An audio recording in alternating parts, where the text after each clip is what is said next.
Hello tout le monde, j'espère que vous allez bien. Alors j'ai eu quelques rendez-vous ce matin et là maintenant j'ai envie de me poser pour parler d'un sujet auquel je réfléchis déjà depuis quelques temps et je me suis dit que c'était le bon moment maintenant de l'aborder.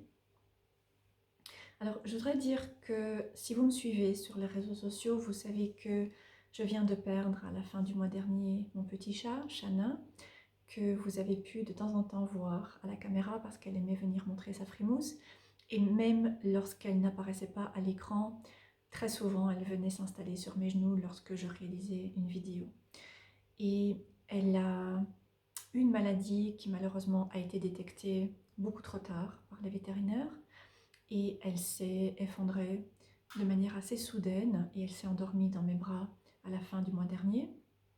Donc j'ai eu besoin de prendre un peu de temps pour vivre cette expérience, pour faire mon deuil, pour pouvoir aussi m'ajuster.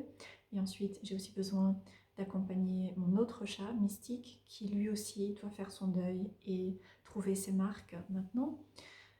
Donc voilà, j'ai pris un peu de temps pour vivre cette expérience et je voudrais aussi remercier les personnes qui m'ont envoyé des messages de soutien par rapport à cette étape de mon chemin. Alors, il y a pratiquement 11 ans maintenant que je suis sur YouTube. J'avais une première chaîne qui a été effacée par YouTube et donc j'ai perdu tout le contenu et j'ai également perdu les abonnés que j'avais, même si certains ont pu me retrouver avec le temps. Et au fil des années, évidemment, comme la plupart des personnes, j'ai eu ma dose d'insultes et d'humiliations. Et j'ai aussi, de manière assez récurrente, reçu des commentaires de personnes qui se plaignaient que lorsque je réalise un tirage, la caméra n'est pas orientée vers les cartes et vers ma table.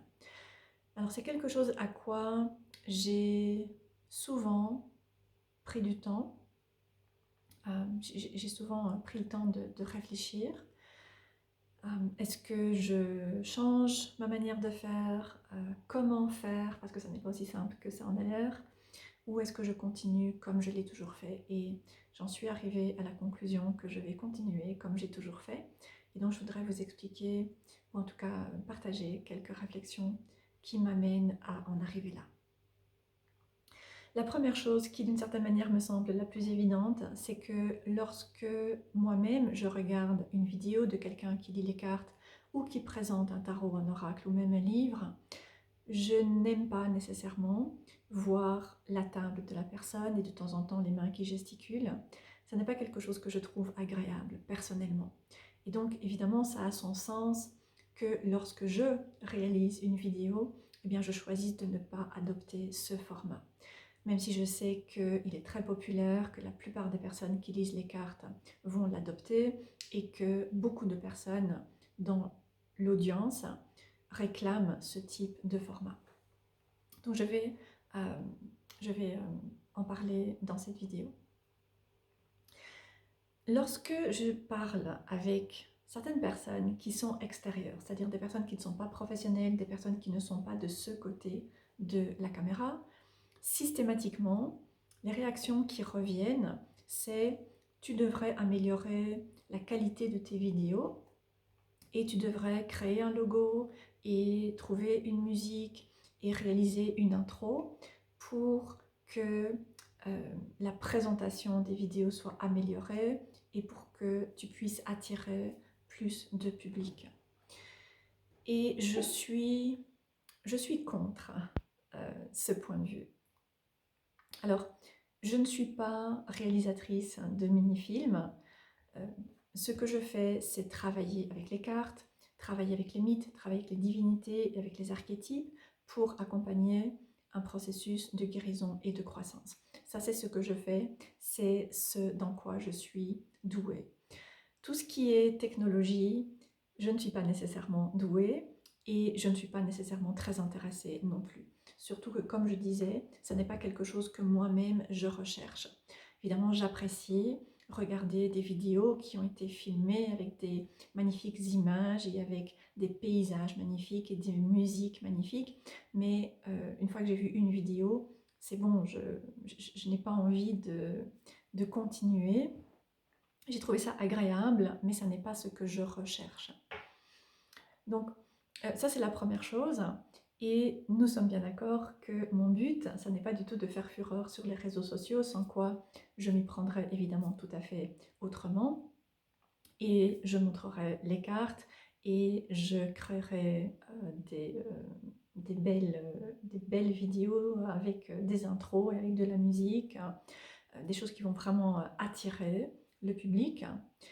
Mais je ne serai pas qui je suis, je ne serai pas en accord avec qui je suis, je ne me sentirai pas en intégrité avec qui je suis, et donc certainement que je ne ferai plus ce que je fais. J'ai deux valeurs vraiment essentielles par rapport à mon activité, par rapport à ce que je partage sur les réseaux et les services que je propose. Et ce sont également des valeurs qui se retrouvent dans ma vie personnelle. C'est la connexion et l'intégrité. Pour moi, c'est vraiment les piliers de tout ce que je propose. Et je suis convaincue qu'on ne peut pas être à la fois dans la création de connexions et être superficiel. On ne peut pas être en intégrité et en même temps faire comme tout le monde. Alors je ne veux absolument pas dire que les personnes qui réalisent de très belles vidéos sont nécessairement superficielles ou bien manquent de profondeur, mais je pense qu'il y a un peu de vrai dans cela malgré tout. Donc personnellement, je travaille avec les cartes, je travaille avec les mythes, je travaille avec la guérison, je travaille avec les traumas, je travaille avec la spiritualité, j'ai ma propre pratique personnelle, je continue d'étudier, je continue de me former, je vis mes expériences et ces derniers temps, ces expériences ont été extrêmement difficiles. Donc j'ai comme tout le monde un temps qui est limité et une réserve d'énergie qui est limitée. Et donc je dois mettre des priorités par rapport à ce dans quoi j'investis mon énergie, et m'investir dans tout cet aspect technologique ne m'intéresse pas et ne rentre pas non plus dans mes priorités. Donc lorsque je regarde des vidéos et lorsque je suis certaines personnes, je vais en arriver à m'engager avec la personne. Si c'est quelqu'un qui me parle, je vais m'engager avec la personne, et lorsque je souhaite recevoir une consultation, lorsque je souhaite participer à un atelier ou bien un autre événement, eh bien ce que j'attends, c'est de pouvoir être encadrée et accompagnée. Ce que j'attends, c'est d'être écoutée, d'être entendue euh, et de recevoir une guidance ou bien des conseils ou bien des techniques, des pratiques qui vont me parler et qui vont me correspondre. Donc je cherche évidemment quelque chose qui va être assez personnalisé. Alors évidemment, lorsque j'ai démarré mon exploration de la spiritualité, un peu comme tout le monde, j'ai écouté tous ces grands noms que l'on connaît aujourd'hui dans ce domaine, toutes ces personnes qui ont des centaines de milliers d'abonnés et des centaines et des milliers de vidéos aussi. Mais une fois que j'ai fait le tour de toutes ces généralités, eh bien j'en suis arrivée à chercher qui je voulais être, comment je voulais pratiquer les cartes par exemple, et donc j'ai commencé euh, à, me, à chercher certaines personnes, à cibler davantage les personnes que je voulais suivre, notamment sur les réseaux sociaux ou bien sur YouTube. Et il y a très peu de personnes que je suis, je n'ai pas beaucoup de temps pour aller sur les réseaux et je suis quelqu'un de très sensible, donc ça ne me convient pas de passer beaucoup de temps sur Internet. Je suis vite dépassée sur le plan du système nerveux. Donc il y a quelques personnes que j'ai trouvées et que je suis généralement depuis très longtemps. Il y a une personne que je suis depuis au moins 8 ans, peut-être 9 maintenant, par rapport à tout ce qui est cartes, tarot, pratiques spirituelles et pratiques magiques. Il y a une personne que je suis lorsque je souhaite une session yoga par exemple.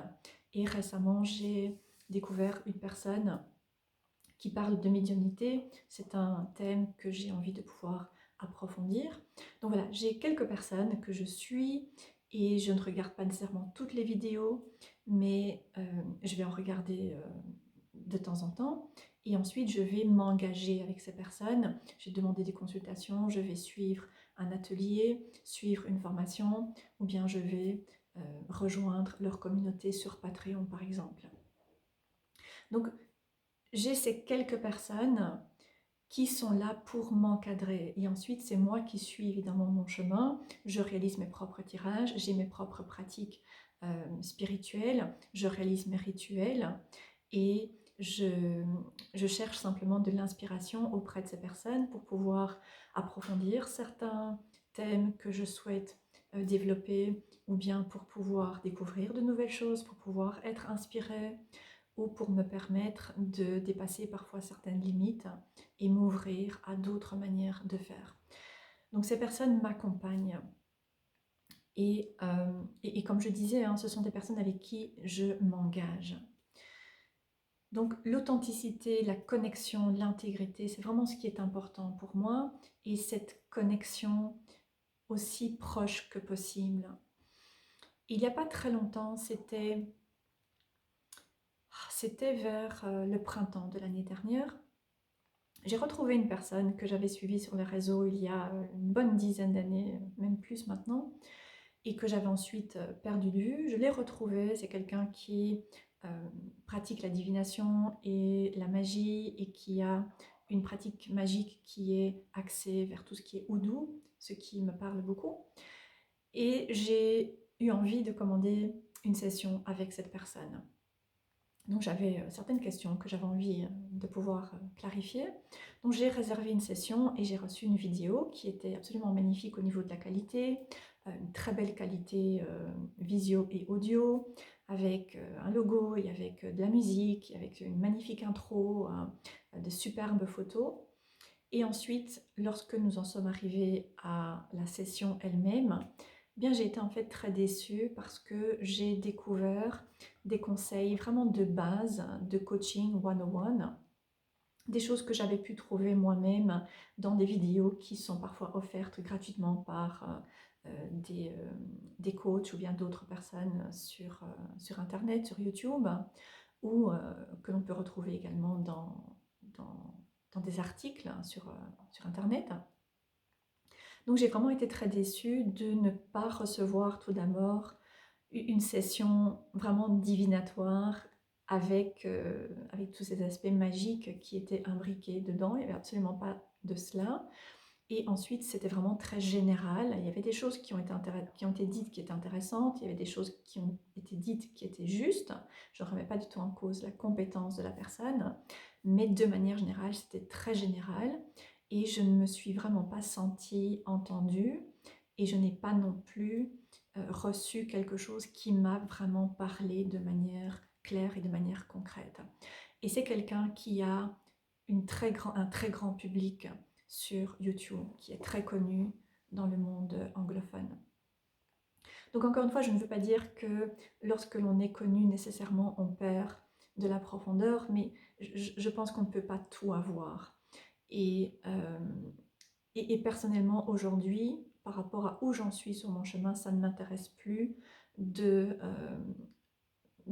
recevoir des informations qui ne sont pas vraiment adaptées à ma demande. Et donc, il y a cette notion d'engagement qui, pour moi, est très intéressant. Et l'engagement est très difficile pour beaucoup de personnes. J'ai fait quelques recherches le mois dernier qui montrent que voilà, il y a environ 92% des personnes qui ne vont pas au bout de leur objectif, qui ne vont pas au bout de leurs intentions, de leur, comment est-ce qu'on dit, les résolutions de la nouvelle année par exemple, qui disent par exemple je vais lire un livre et ne lisent jamais le livre, ou bien démarrent le livre mais ne le finissent jamais, voilà, qui disent je vais mettre la méditation, je vais travailler les cartes, et qui finalement ne le font pas. Il y a environ 92% des personnes qui ont tendance à procrastiner et à ne jamais aller au bout des choses.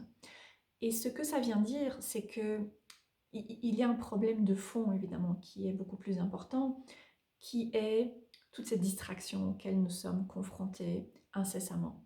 il y a tellement de vidéos, il y a tellement de personnes qui proposent des vidéos, il y a tellement de thématiques qui sont abordées, il y a tellement d'articles, il y a tellement de livres, il y a tellement de tarots, il y a tellement d'oracles, il y a tellement de cristaux, ça n'en finit pas. Et donc c'est extrêmement facile de se laisser emporter dans ce tourbillon et de passer son temps à suivre plusieurs personnes et regarder plusieurs vidéos et ensuite passer du temps à scroller sur Instagram ou bien sur Facebook et ensuite se convaincre que nous avons fait quelque chose de notre journée et que nous avons appris quelque chose. Alors que tout ce que nous avons fait finalement, c'est nous éparpiller et créer de la confusion et parfois créer de l'addiction évidemment. Puisque lorsque nous multiplions comme ça les sources d'informations, nous allons nécessairement nous trouver avec des informations qui sont contradictoires, avec des points de vue différents, des personnes qui ont des croyances différentes, qui ont des approches différentes, des visions différentes. Et donc, nous allons nous retrouver face à beaucoup de confusion et parfois nous allons nous retrouver pris dans un schéma d'addiction parce que c'était clair mais pas tout à fait, j'ai eu une réponse mais pas tout à fait et donc je vais regarder une autre vidéo. Voilà, j'ai pu remarquer avec des clients également que c'est quelque chose qui est finalement très courant. Et si vous reconnaissez, eh bien je vous encourage à méditer avec la carte du 7 de coupe dans le tarot. Mais donc, la raison pour laquelle nous nous laissons disperser et nous avons du mal à nous engager, c'est parce que nous ne nous connaissons pas finalement. Nous ne savons pas qui nous sommes et donc nous ne savons pas ce dont nous avons besoin ou bien ce que nous voulons. Et lorsque nous ne savons pas ce que nous voulons, eh bien, nous nous trouvons pris dans ce tourbillon de toutes ces choses qui sont présentées, qui sont proposées et qui vont évidemment constamment happer notre attention. Pour ma part, j'ai pris beaucoup de temps ces dernières années à vraiment apprendre à me connaître, à vraiment apprendre à découvrir et ensuite accepter et écouter qui je suis, qui je souhaite devenir et ce qui m'intéresse et ce dans quoi je souhaite donc investir mon temps et mon énergie. Et donc ça veut dire qu'à un moment, ça ne m'intéresse absolument pas de m'éparpiller et de multiplier les sources d'informations et les personnes que je vais suivre sur les réseaux, etc. J'ai bien trop de choses à quoi je souhaite me consacrer. Et donc, une fois que je suis claire par rapport à qui je suis, par rapport à ce que je cherche, eh bien, je vais beaucoup plus facilement être sélective par rapport aux personnes que je vais choisir de suivre, par rapport à la manière également dont les personnes vont aborder les choses et leur propre façon de tirer les cartes ou bien de parler de la médiumnité qui entre directement en résonance avec ce en quoi je crois. Et donc, ça devient beaucoup plus facile pour moi de pouvoir m'engager et de faire preuve de beaucoup de discernement et encore une fois être très sélective par rapport aux personnes que je choisis de suivre. Mais je pense que on ne peut pas, ou en tout cas c'est extrêmement difficile de s'engager avec des personnes qu'on ne voit pas. Et en plus de ce dont je viens de parler, ce qui m'importe également, c'est de créer une communauté. C'est de pouvoir avoir des personnes sur ma chaîne qui vont vouloir s'engager et avec qui nous allons pouvoir ensemble travailler de manière individuelle mais également collective à guérir le féminin sacré et à travailler les cartes et la connexion avec les guides, avec le divin, etc. pour ensemble, mais aussi individuellement avancer vers plus d'authenticité et donc plus d'épanouissement. Donc j'ai aussi cette intention de créer une communauté et comme je disais, pour moi on ne peut pas se sentir connecté avec des personnes qu'on ne voit pas. Et voilà, ce sont essentiellement, je pense, les choses que j'avais envie d'aborder par rapport à cette vidéo, par rapport à ce sujet. Et ce qui fait que, pour moi, eh bien, je ne souhaite pas changer mon format. et je vais continuer à proposer les vidéos de la manière dont je les ai proposées jusque maintenant. Et ensuite, eh bien, euh, euh, le, nous sommes dans une époque qui est superficielle et qui est hyper active, évidemment. Et dans cette société, eh bien, je choisis de me positionner différemment. Je sais que ça ne plaira pas à tout le monde. Et j'ai vraiment fait le deuil il y a bien longtemps maintenant de croire que je pourrais plaire à tout le monde. Ce que je souhaite maintenant, c'est vraiment me sentir en intégrité. C'est vraiment pouvoir être en accord avec moi-même et me montrer telle que je suis et partager mes valeurs à travers ce que je partage dans les réseaux et également à travers mon activité. Et je pense que il y a des personnes qui cherchent cela, évidemment, et il y a aussi des personnes qui me découvriront en leur temps et qui se rendront compte que c'est quelque chose qu'elles cherchent alors qu'elles n'en avaient peut-être pas nécessairement conscience. Donc voilà, j'espère que cette vidéo pourra vous apporter quelques inspirations et quelques pistes de réflexion comme d'habitude. N'hésitez pas à me laisser un commentaire en dessous de la vidéo. Je voudrais simplement terminer en disant que tous les commentaires sont les bienvenus avec simplement du respect pour tout le monde. Je pense que ça profite évidemment à tout le monde. Voilà, je vous souhaite une très belle journée et je vous dis à bientôt.